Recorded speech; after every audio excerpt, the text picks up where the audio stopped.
नमस्कार, बहुत स्वागत है आपका। आप देख रहे हैं किस्मत कनेक्शन लाइव और मैं हूं आपके साथ शैलेंद्र पांडे। हमारे जीवन में सब कुछ किस्मत से, भाग्य से जुड़ा तो होता है, लेकिन यह भी जानना बहुत जरूरी है कि आखिर भाग्य बनता कैसे है। हमारी किस्मत का निर्माण, हमारे भाग्य का निर्माण हमारे कर्मों से होता है और हमारे कर्म हमारे दिनचर्या पर, हमारे रूटीन पर बहुत बड़ा असर डालते हैं, या यूं कह लें कि हमारी दिनचर्या हमारे कर्मों पर और हमारी किस्मत पर असर डालती है। आज बात होगी आपके दिनचर्या से कैसे आप अपनी किस्मत को बदल सकते हैं। चलिए पहले यही बताते हैं कि आज किस्मत कनेक्शन लाइव में क्या खास जानने वाले हैं आप। आज हम आपको बताने वाले हैं कि दिनचर्या का, आपके रूटीन का, लाइफस्टाइल का आपके भाग्य से क्या संबंध है।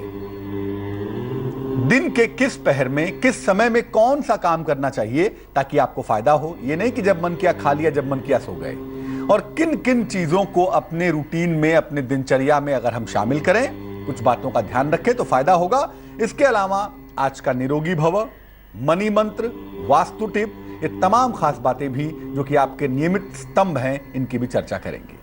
तो आज बात होगी कि कैसे आप अपनी दिनचर्या से अपनी किस्मत बदल सकते हैं। सिर्फ रूटीन को बेहतर करके बहुत सारी चीजों को अच्छा कर सकते हैं, बहुत सारे ग्रहों से फायदा पा सकते हैं। ये बात करेंगे, लेकिन सबसे पहले जानेंगे आज का मंत्र।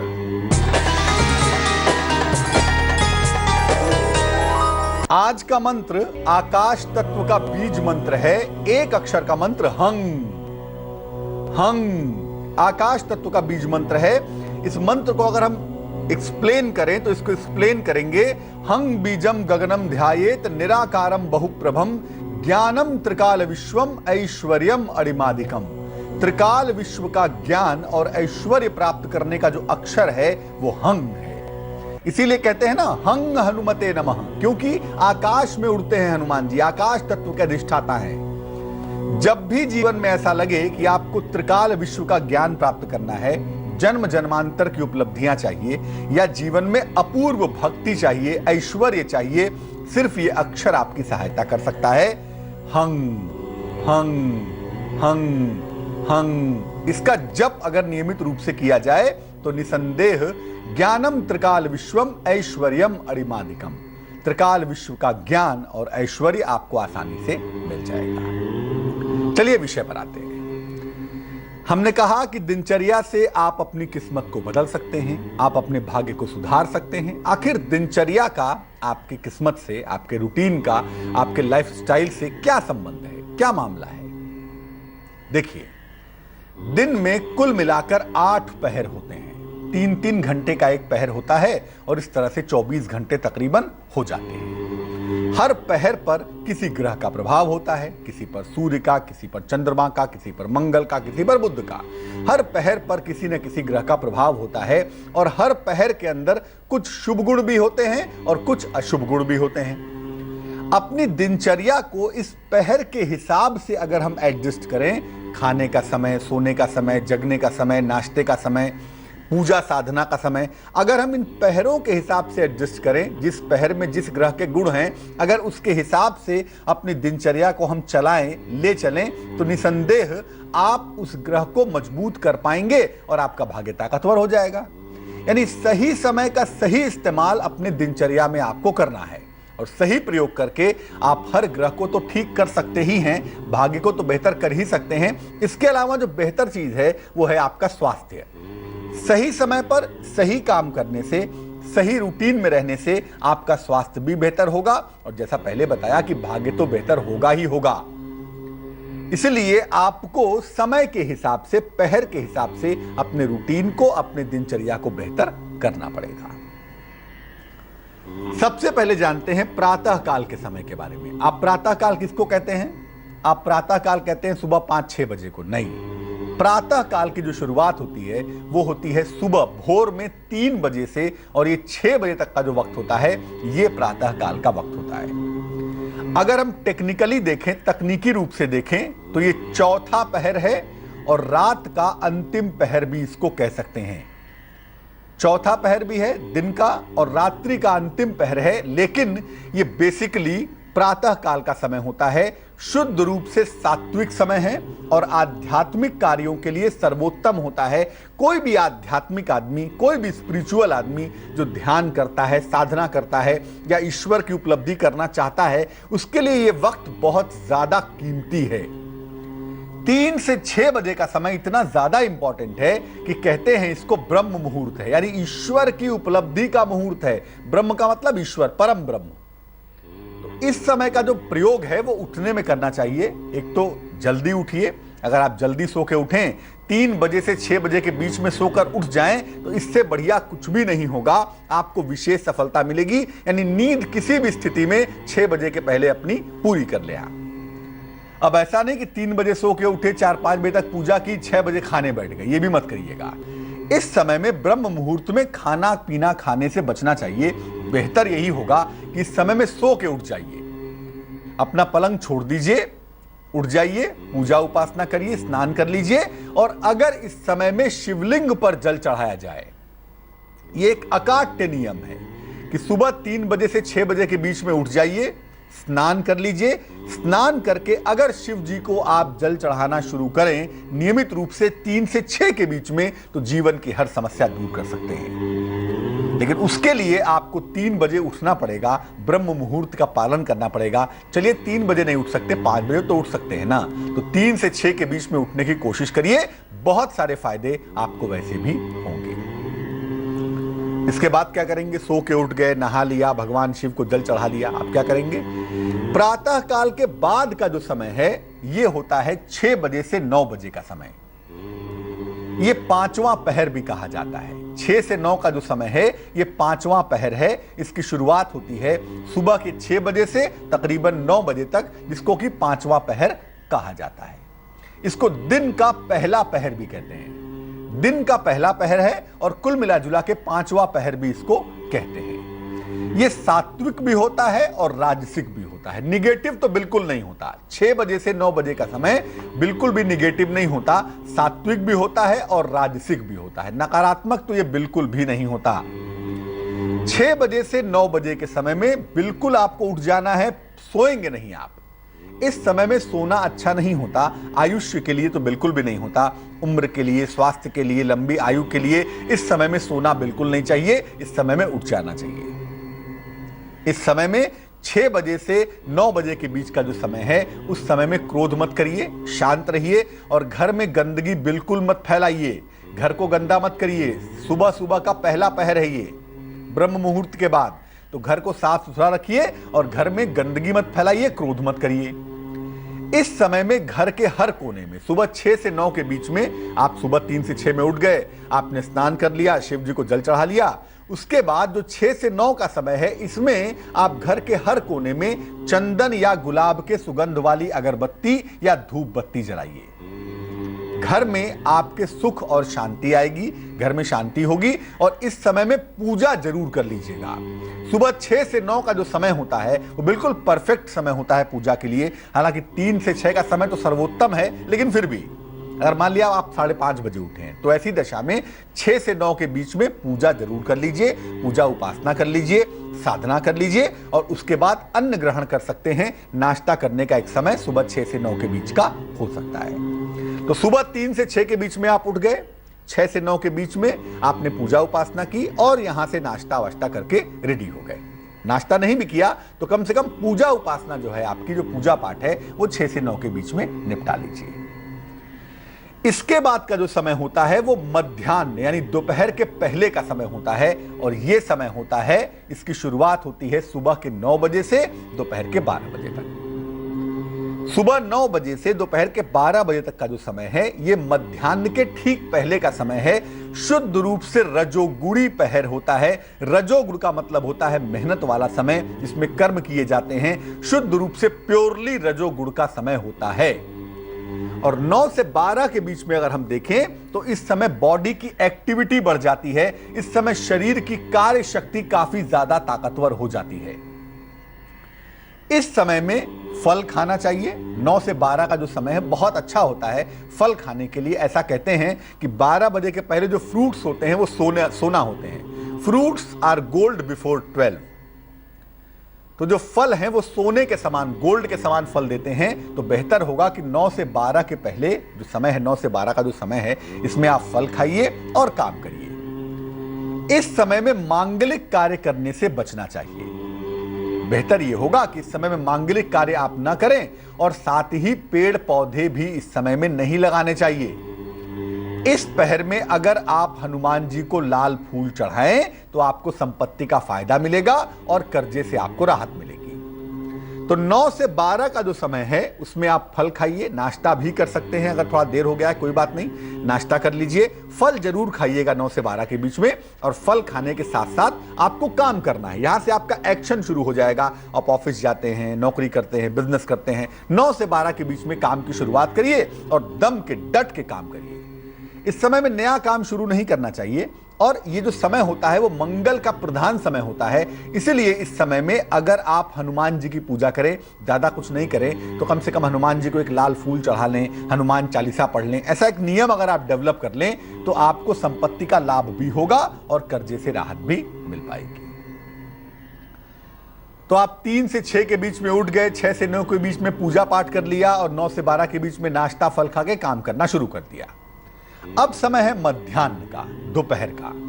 ये जो समय होता है ये होता है दिन के 12 बजे से 3 बजे का, जिसको नून शो भी पहले कहते थे। जिस जमाने में फिल्में चला करती थी 12 से 3, 3 से 6, 6 से 9, 9 से 12, तो उस समय फिल्मों का समय भी हुआ करता था। दिन के 12 से 3 का समय है ये मध्याह्न का, दोपहर का समय। ये तमोगुणी पहर है। इसमें व्यक्ति की कार्यक्षमता कम होती जाती है।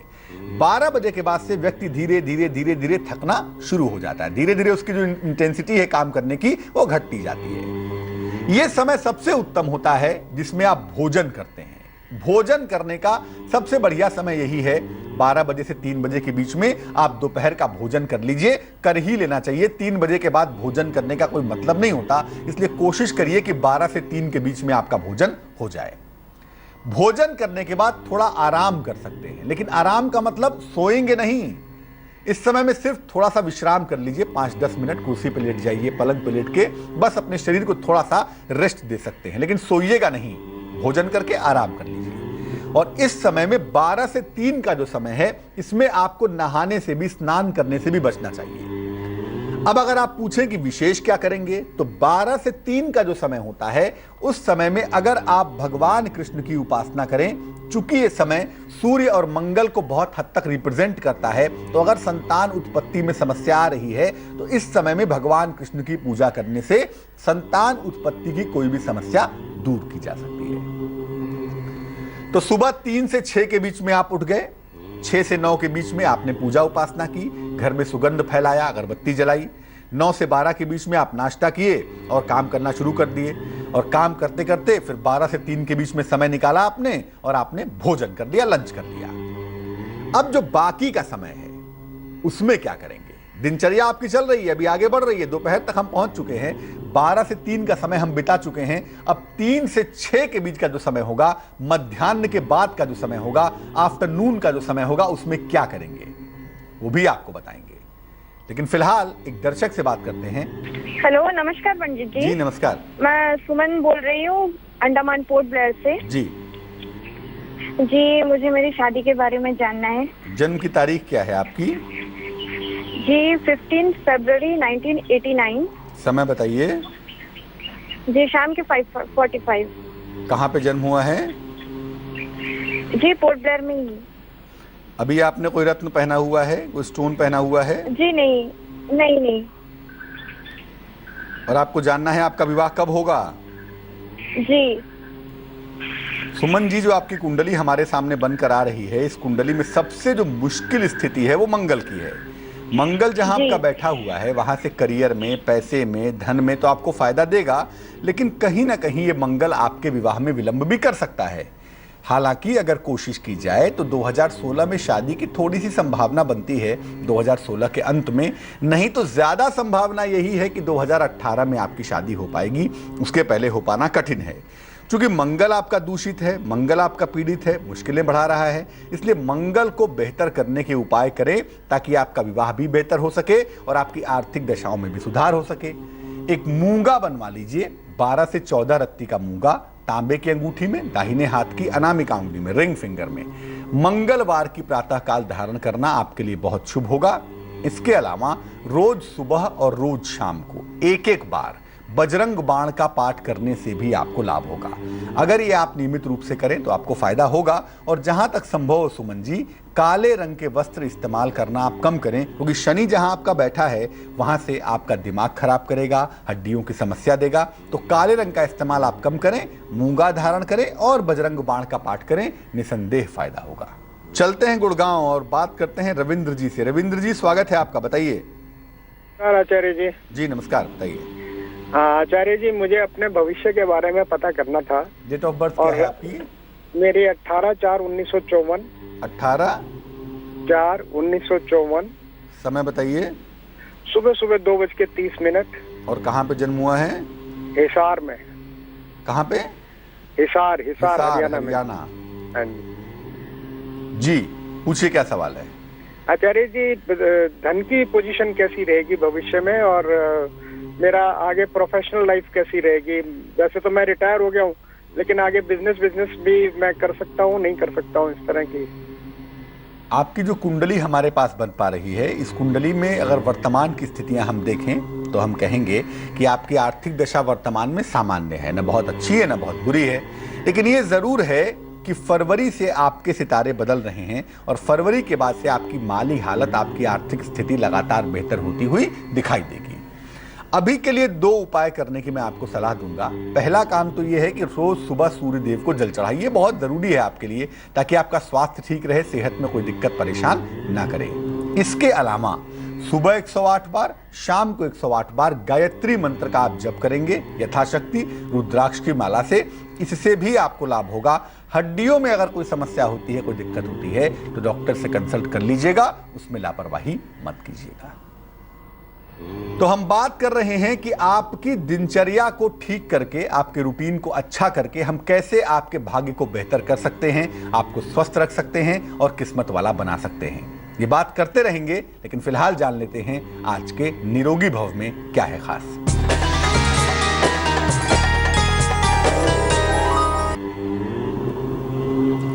दांतों में अगर दर्द हो तो जहां गैप दांतों में आ गया है, जहां दांतों में दिक्कत हो गई है, उस स्थान पर हींग रखिए। हींग जानते हैं ना, हींग का पाउडर आता है। जहां भी दांतों में दर्द हो रहा हो, अगर वहां पर हींग रख दिया जाए थोड़ी देर के लिए, 5-10 मिनट के लिए, तो दर्द से तत्काल तुरंत फायदा होता है। तो जब भी दांतों में दर्द हो, जरा सा हींग का टुकड़ा या हींग का चूर्ण वहां रख दीजिए, दबा लीजिए उस जगह को। निश्चित रूप से दांतों के दर्द में आपको फायदा हो जाएगा।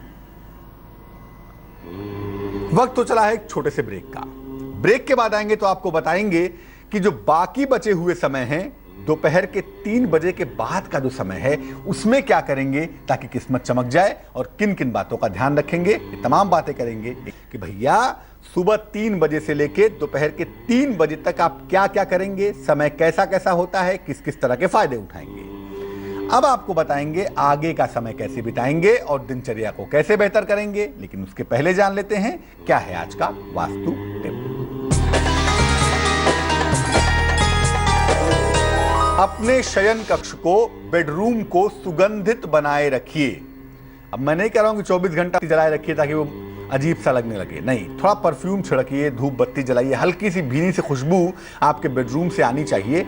अगर आप ये छोटा सा उपाय जीवन में आजमा लें, अपना लें, तो आप देखेंगे बहुत सरलता से आपका शुक्र लगातार मजबूत होता चला जाएगा। बिना किसी प्रयास के आपका शुक्र प्रबल हो जाएगा। अब बात करते हैं मध्याह्न के बाद के समय की। दोपहर के बाद का जो समय होता है वो होता है 3 बजे से शाम को 3 बजे से तकरीबन 6 बजे तक का। ये जो समय है, अगर देखा जाए तकनीकी रूप से, तो दिन का चौथा पहर है। ये समय सात्विक होता है, अमूमन इसको सात्विक समय समझते हैं, लेकिन इसमें थोड़ा सा तामसिक गुण भी होता है, थोड़ा सा तमोगुण भी जरूर होता है। इस समय में विश्राम कर सकते हैं। 3 बजे से 6 बजे का जो समय है, थोड़ा सा विश्राम कर सकते हैं, लेकिन सोना नहीं चाहिए। सोने की मनाही है इस समय, क्योंकि अमूमन कभी कभी क्या होता है, सर्दियों में 3 से 6 बजे के बीच में सूर्यास्त भी होता है, तो सूर्यास्त के समय सोएंगे तो मुश्किल हो जाएगी। सोना तो बिल्कुल मना है, लेकिन हाँ, थोड़ा विश्राम करने में कोई हर्ज नहीं है। भोजन से बचना चाहिए, 3 बजे के बाद दोपहर का लंच नहीं करना चाहिए। उसके बाद पाचन तंत्र पे बुरा असर पड़ता है। तो अगर लंच करना है 3 बजे तक कर लीजिए। 3 से 6 के बीच में भोजन मत करिए। हल्का नाश्ता कर सकते हैं अगर आवश्यकता समझते हैं तो, लेकिन भोजन नहीं करेंगे। और चूंकि इस समय में सूर्य कमजोर से कमजोरतम होता जाता है, इसलिए इस समय नए काम की शुरुआत आप ना करें तो बेहतर होगा।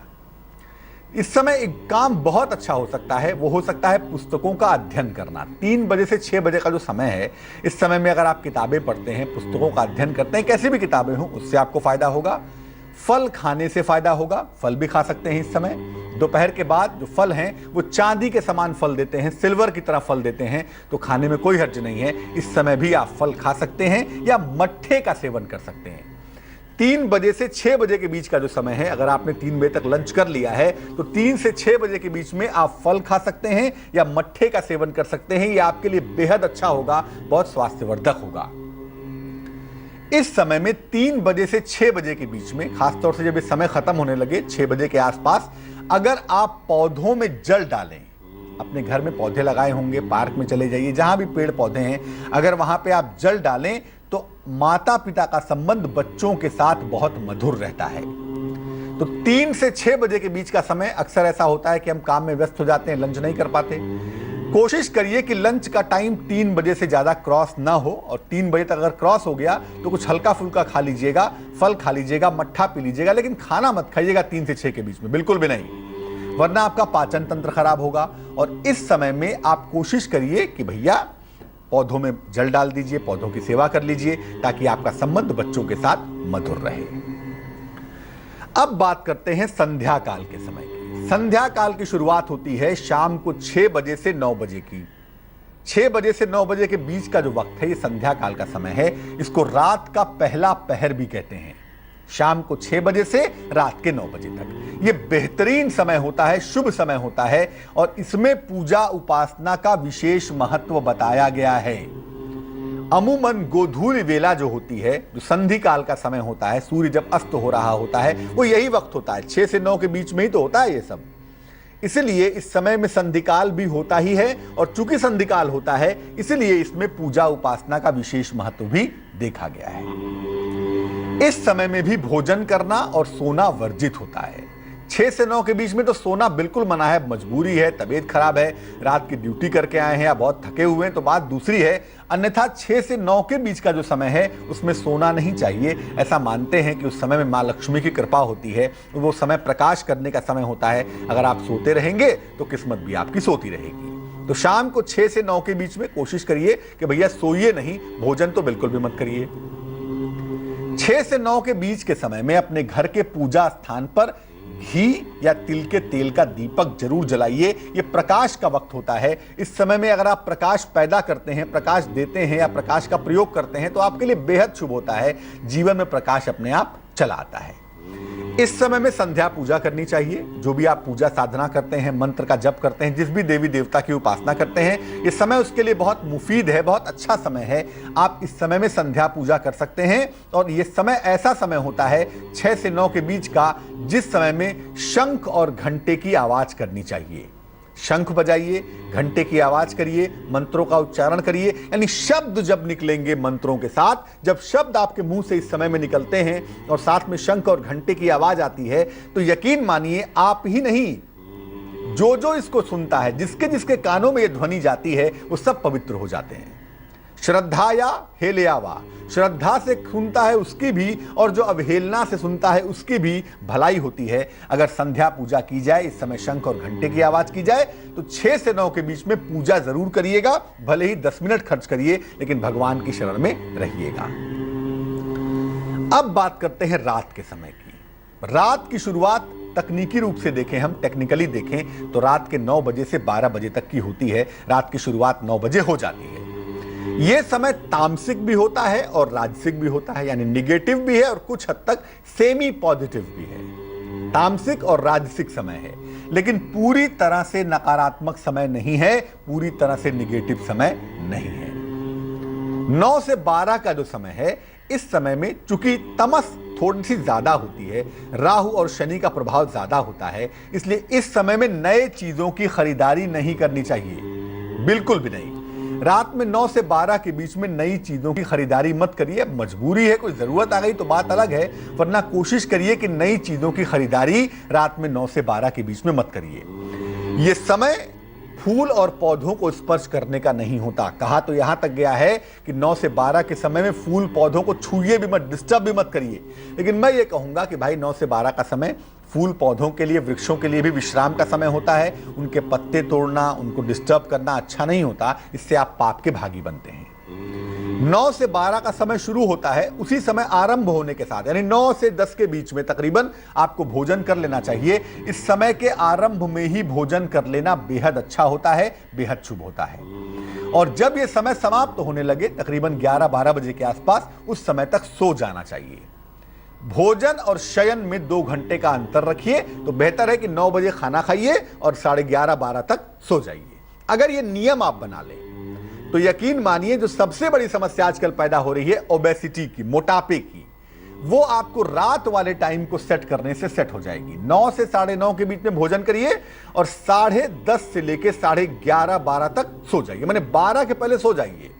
अगर ये नियम आपने बना लिया है तो यकीनन आपकी मुश्किलें दूर होनी शुरू हो जाएंगी, आप स्वस्थ भी रहेंगे और राहु का कोई भी निगेटिव इंपैक्ट आपके ऊपर नहीं पड़ेगा। देखिए, मजबूरी की बात और है कि आप 12 बजे के बाद खाना खा रहे हैं या आप रात में 2 बजे खाना खा रहे हैं, लेकिन कोशिश करना यही चाहिए कि 9 बजे 9:30 बजे तक भोजन कर लिया जाए, ताकि भोजन को पचने का पूरा समय मिले और आपके शरीर को उसका फायदा हो सके। अब बात करते हैं मिडनाइट की, मध्य रात्रि की। मध्य रात्रि होती है 12 बजे से 3 बजे के बीच का जो वक्त है, यह मध्य रात्रि का समय है। शुद्ध रूप से तामसिक समय है, शुद्ध रूप से निगेटिव समय इसको कह सकते हैं आप। लेकिन इस समय के कुछ विशेष फायदे होते हैं। अगर हम रात्रि की बात करें कि रात का समय कौन सा होता है, तो समय होता है 12 बजे से 3 बजे तक का। इस समय तामसिक है, लेकिन इसमें कुछ विशेष फायदे जरूर हो सकते हैं।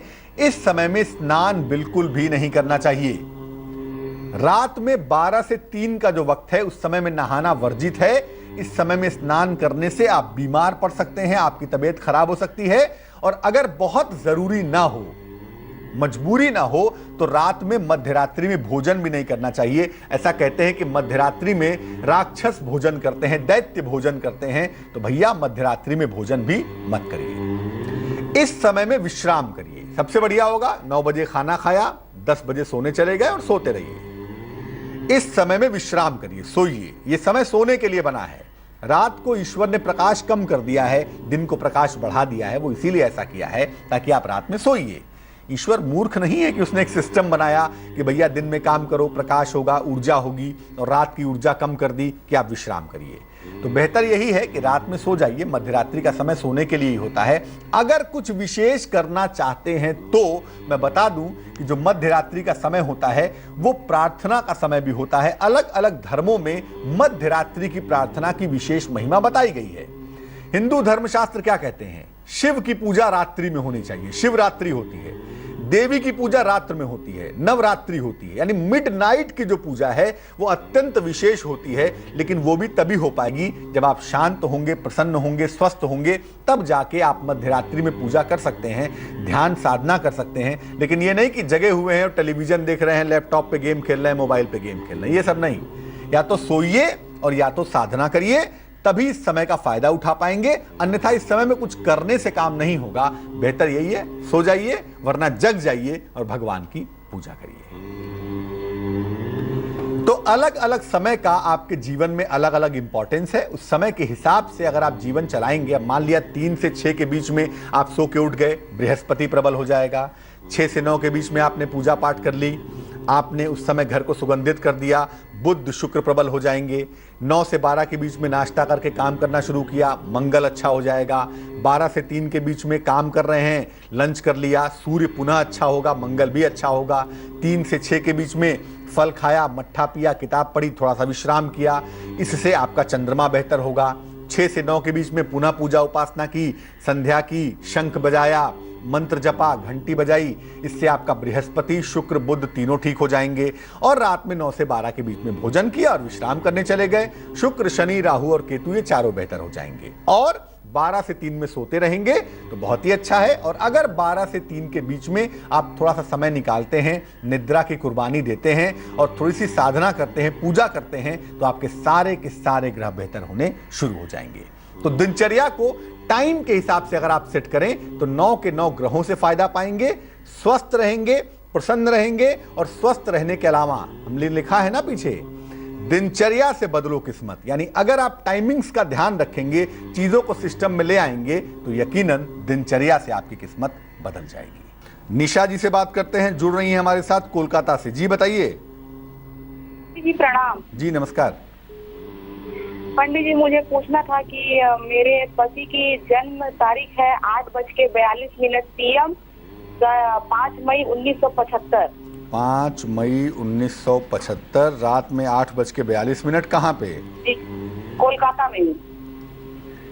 सवाल पूछिए।